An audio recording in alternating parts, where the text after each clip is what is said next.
Nag-abot na ang mga pambot guys, galing sa laot guys. Ayun na, may bumaba na 4 doon, no. Tsaka yung 2 magkasunod. Yan. Yan. Pag umuwi yung isa, sabay-sabay na sila yan guys, kasi grupo-grupo yan sila. Yan doon sila, oh, sa gitna, oh. Yun, doon sila yan magkagrupo. Kaya bumaba bago lang 6. Yun, inaangat na nila doon sa taas, oh.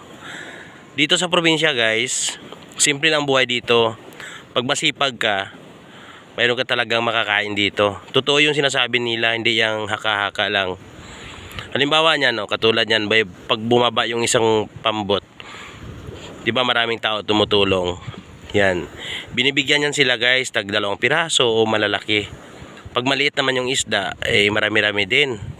Kaya halimbawa, binigyan ka ng unang bangka ng 2, eh ilang yung bumaba? 6. So yung 6, multiply mo yun sa tag 2, di may 12 pirasong isda ka na.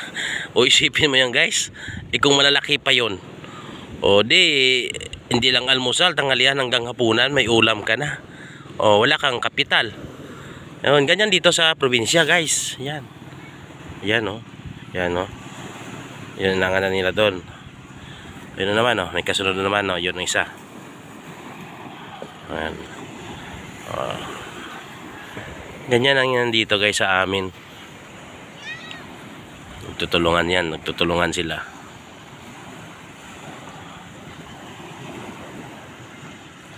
Ayun, oh. Ayan. Ayan. O medyo mabigat yung pambot, oh. Hirap na hirap yung 4 na tao dyan. Malaki kasi yan, eh. Bigat din. Kaya yun naman, oh, may kasunod na naman na isa.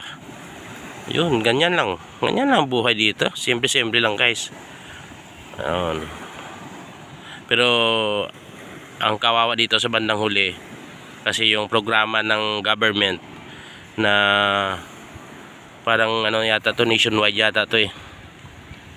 Hindi, yung kumbaga dito sa Pilipinas, yung gumagawa sila ng flood control.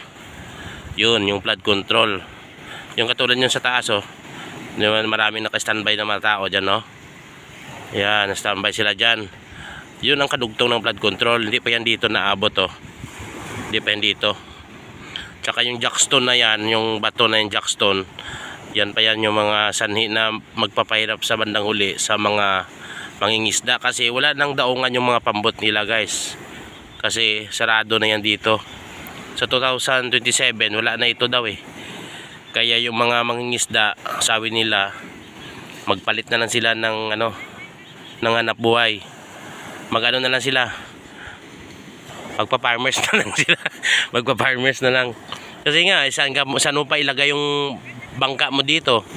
Wala na. Oh, di ba? Kung diyan mo lang ibabad din sa dagat, eh masira lang yan diyan.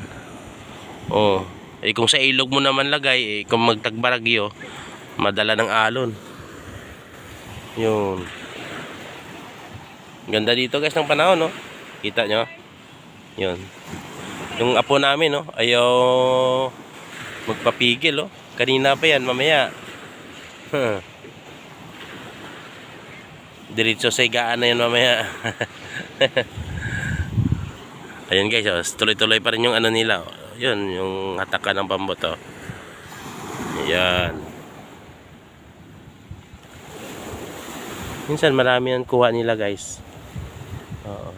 Lalo na kung doon sila magdagat sa ano, sa laot, yung hindi na makikita, sureball yung pag-uwi nila. Marami silang dalang mga ano yan, mga first class na isda, katulad ng pisugo, isda sa bato, ano ba yung tawag sa inyo, yung mga maya-maya, yung mga pulang isda. First class yun, eh. Hindi bumababa sa 300 per kilo nun. Maabot nun ng 400, lagpas pa minsan.